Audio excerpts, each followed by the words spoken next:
تو اس پہ کوششیں کر رہے ہیں. ڈیلے ہوا تو ظاہر ہے جب اندرون سندھ کے الیکشن دیکھے ہم نے کہ ایک پوائنٹ یہ بھی تھا کہ ہم ایک دوسرے کے ووٹ کا بھی احترام کریں گے, مینڈیٹ کا بھی احترام کریں گے. تو مجھے جو 14 ڈسٹرکٹس میں الیکشن ہوئے اس میں احترام مجھے نظر آیا نہیں.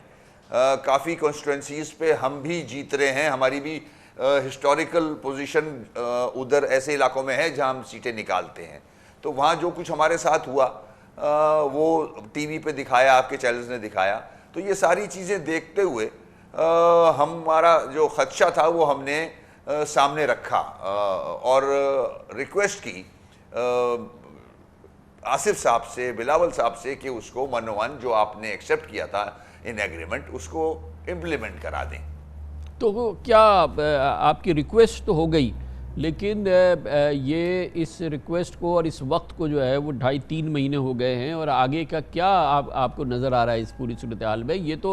یہ جو ایگریمنٹ اور یہ جو وعدے ہوئے تھے یہ تو اس MQM کے پارلیمنٹ لاجسٹ میں ہوئے تھے, جہاں شہباز شریف, جہاں آصف زرداری, جہاں بلاول بھٹو, جہاں پوری آج کی حکومت جو تھی وہ آپ کے بالکل اشارے پہ چل رہی تھی اور آپ کو تارے تک آسمان سے توڑ کے لا کے دے رہی تھی. اور پھر 2.5 مہینے کے اندر جو کچھ ہوا ہے شہر کو نظر آنا چاہیے نا, آپ ہی کی تسلی ہو جائے, آپ ہی کہہ دیں کہ یہ کچھ ہو گیا. نہ شہریوں کو نظر آیا نہ آپ کو کچھ ہوا, مگر آپ حکومت کا حصہ تو ہیں. بالکل صحیح کہہ رہے ہیں, میں ایگری کر رہا ہوں آپ سے. ابتدا ہے, ہماری کوشش ہے, ہمارے ایفرٹس ہیں. ہم نے ساری نیشنل پارٹیز کے لیڈر کو ایک ٹیبل پہ بٹھایا اور ایکسیپٹ کروایا کہ کراچی کی یہ مسائل ہیں. دیکھیں کامران صاحب, مسائل تو ظاہر ہے اگر صوبے کا چیف ایگزیکٹو پیپلز پارٹی کا ہے تو اس کو حل کرنا ہے. اگر پرائم منسٹر اسلام آباد میں بیٹھے ہیں تو ان کے پاس ہے پاورز. تو ہم نے جو پرٹین کرتے تھے فیڈرل گورنمنٹ سے وہ ایگریمنٹ کیے اور جو سندھ گورنمنٹ سے, اور ہم نے گارنٹرز سب کو بٹھا کے کیا ہے. یہ سب نے ایگری کیا ہے کہ ہاں ہم ان کو امپلیمنٹ کریں گے. MQM کے ایفرٹس جو وہ کر سکتی ہے ود 7 ووٹس, ہم بھی نہیں چاہتے کہ سیاسی سسٹم میں اور مشکلات آئیں, مگر آپ کو پتہ ہے نا کہ یہ وہ قوت ہے کہ نہ جانے اب کب آپ کے پاس یہ قوت ہوگی کہ آپ یہ میک اور بریک آپ کے پاس اس وقت طاقت ہے کہ کراچی کے سندھ کے شہری علاقوں کے حالات کو فیصلہ کن انداز میں مثبت طریقے سے بدل دیں. یہ آخری موقع آپ کے پاس ہے, کیونکہ اگر آپ اس میں وہی ہوا جو اس سے پہلے ہوتا رہا تو پھر MQM پاکستان وغیرہ کا تو نام بھی نہیں رہے گا آئندہ الیکشن میں, اور پھر یہ سارا سلسلہ ہی ختم ہو جائے گا. نہ آپ جماعت رہے گی نہ آپ لوگ رہیں گے, کیونکہ عوام اتنے بے وقوف تو نہیں ہے نا. آپ کی بات سے میں ایگری کرتا ہوں. یہ ایسا ایک اللہ میاں نے اپورچونٹی دی ہے کہ میک اینڈ بریک ہے, تو ہم انہی کارڈز کو استعمال کر رہے ہیں کامران صاحب. 2 مہینے اسلام آباد میں ان کے ساتھ میٹنگز کر کے ہم یہاں تک پہنچے ہیں. ماضی میں ایسا ہوا نہیں ہے. ہم نے یہ سلاٹس لیے ہیں, گورنر کا بھی سلاٹ لیا ہے, منسٹر آف اسٹیٹ کا بھی سلاٹ لیا ہے, میں فیڈریشن کی بات کر رہا ہوں, 2 منسٹریز کا بھی سلاٹ لیا ہے, یہاں کے ایڈمنسٹریٹرز, میئرز. انشاءاللہ ہماری کوششیں صحیح ڈائریکشن میں ہیں. کیا ابھی تک کیا آپ کا فیڈ بیک ہے جو 2-3 دن میں جو باتیں آپ نے کی؟ خالد مقبول صدیقی صاحب تو خاموش رہتے ہیں, وہ تو شاید ان معاملات پہ بولتے نہیں ہیں, ان کے لیے اتنا اہم نہیں ہے شاید معاملہ. ہمارے جو ایفرٹس ہوئے ہیں پاسٹ کے اس کو میں نہیں دہراتا. ہم سب کو ایگری کرایا ہم نے کراچی کے ایشوز پہ, ٹھیک ہے نا, ایکسیپٹ کرایا ہے کہ MQM is the only party. اس کے بعد ہم 2 دن پہلے PM صاحب سے ملے, ملاقات ہوئی ان سے, ان کے سامنے یہ ساری چیزیں رکھی. انہوں نے فوراً ایک کمیٹی بنائی جو میٹر فیڈرل گورنمنٹ سے پرٹین کرتے ہیں ان کو ریزالو کرنے کے لیے ہم آگے بڑھ رہے ہیں.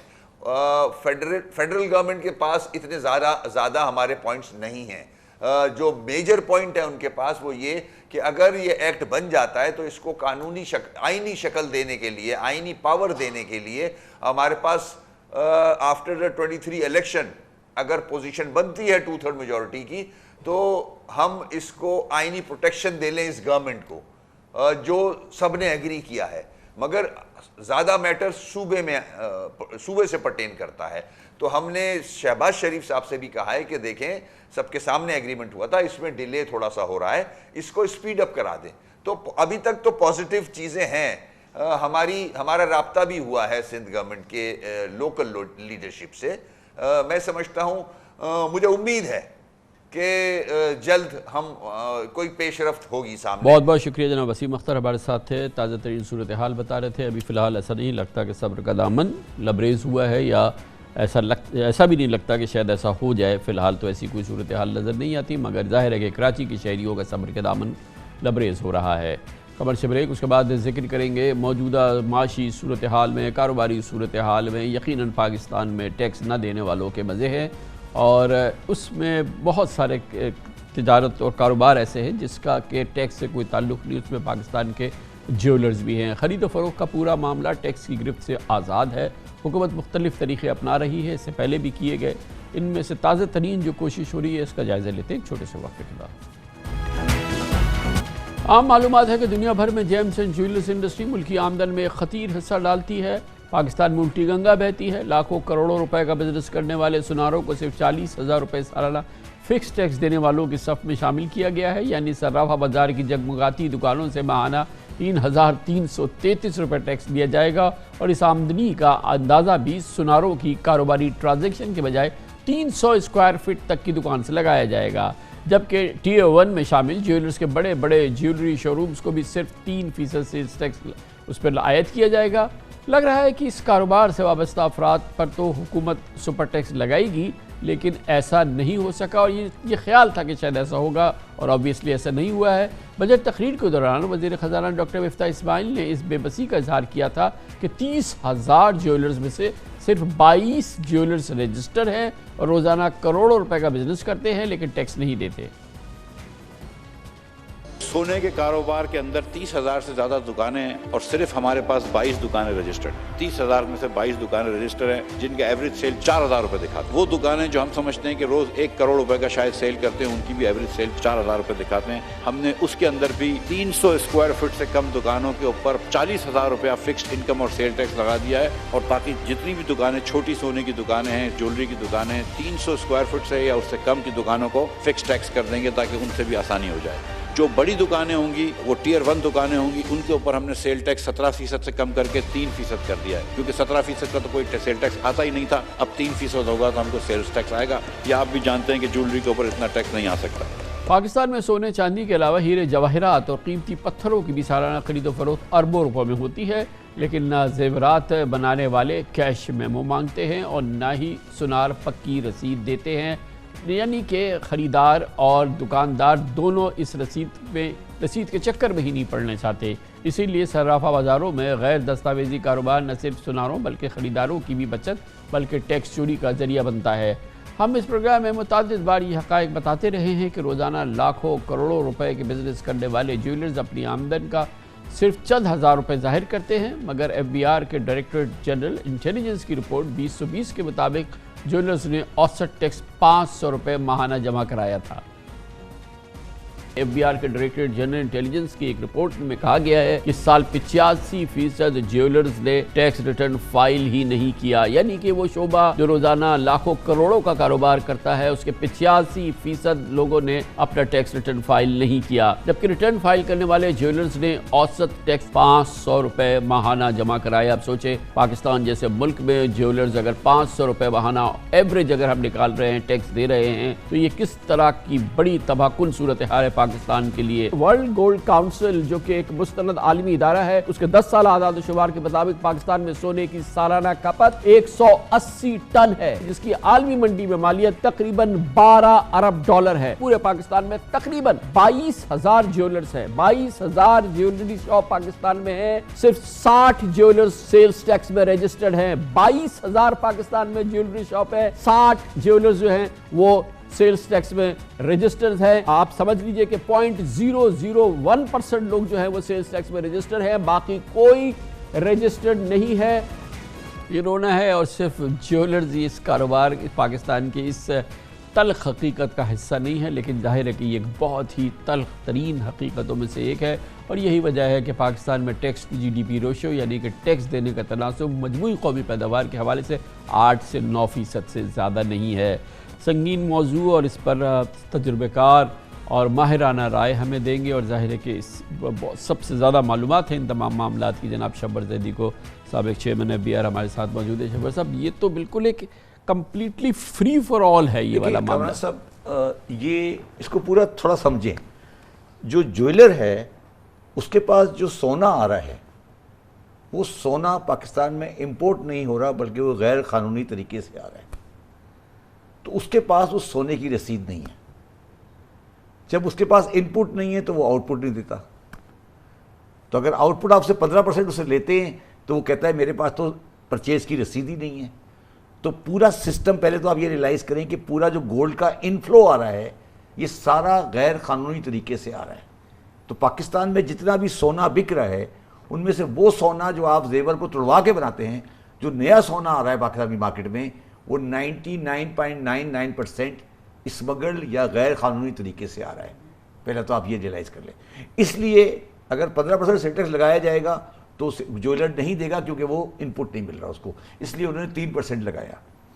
3% لگانے کے بعد بھی جویلر نے رجسٹریشن نہیں کرائی۔ 25,000 جویلرز میں سے صرف 22, 23, 25 رجسٹرڈ ہیں۔ اس کے دو پہلو ہیں۔ اس کا ایک تو جویلر نہیں رجسٹر ہونا چاہتا کاروبار کو، مگر اس کا دوسرا پہلو جو آپ نے نشاندہی پوری طرح شاید کرنا چاہیے وہ یہ ہے کہ اس سسٹم کو روکنے والا جویلر نہیں ہے، خریدار ہے۔ وہ کہتا ہے مجھے رسید چاہیے ہی نہیں ہے۔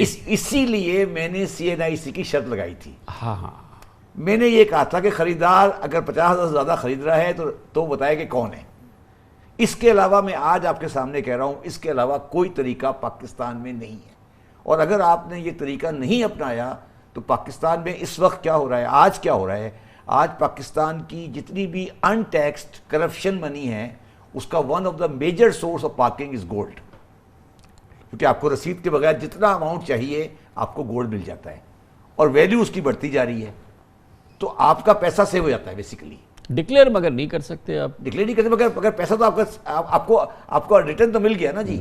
دیکھیں آپ یہ نوٹ کریں کہ جس ویلیو سے ڈالر بڑھ رہا ہے اسی ویلیو سے گولڈ بڑھ رہا ہے، کیونکہ وہ بالکل برابر کمپیریٹیو ہے۔ تو پاکستان میں اگر آپ کرپشن کی منی کو برنگ ان کرنا چاہتے ہیں، اچھا یہ مرحلہ جو تھا، یہ مسئلہ جو تھا یہ تو اور ملکوں میں بھی رہا ہے نا، انڈیا میں، بنگلہ دیش نے، انہوں نے کس حد تک اس کو کنٹرول کیا ہے؟ کیا ہم کہیں سے اس سے سیکھ سکتے ہیں اس معاملے میں؟ انڈیا نے تو گولڈ کو اب آفیشلی امپورٹ کیا ہے، اور وہ الاؤ نہیں کرتے گولڈ کا، اگر وہ پرچیز نہیں دکھا سکتا تو اس گولڈ والے کو بین کر دیتے ہیں وہ۔ مطلب اگر جویلر کے پاس رسید نہیں ہے گولڈ کی، جو اس کے پاس انوینٹری ہے، اور وہ یہ نہیں دکھا سکتا تو اس کو گولڈ کی دکان اس کی لاک سیل ہو جاتی ہے۔ تو وہ ہمارے ہاں تو وہ سسٹم نہیں ہے نا جی۔ تو یہ جو گولڈ کا کاروبار ہے، پریشس اسٹون اور گولڈ کا جو کاروبار ہے، یہ بلیک منی اور انڈاکومنٹڈ منی کا سب سے بڑا ذریعہ ہے دنیا میں، پاکستان۔ لیکن آپ نے اور اس طرح کی ہم نے اسکیمز تو دی نا کہ آپ اپنا گولڈ ڈکلیئر کر دیں اور دکانیں اپنا کر دیں اور اس پہ آپ اتنا سا ٹیکس دے دیں، اور اس کے بعد پھر وہ ان کی انپٹ تو آ گئی نا۔ ہم نے تو دیا تھا یہ، ہم نے جب ڈکلیریشن لاء دی تھی ہم نے گولڈ دے دیا تھا، مگر کامران صاحب اس کے پاس تو ہر رشوت میں پیسہ آ رہا ہے نا، تو وہ کہاں سے ڈکلیئر کرے گا؟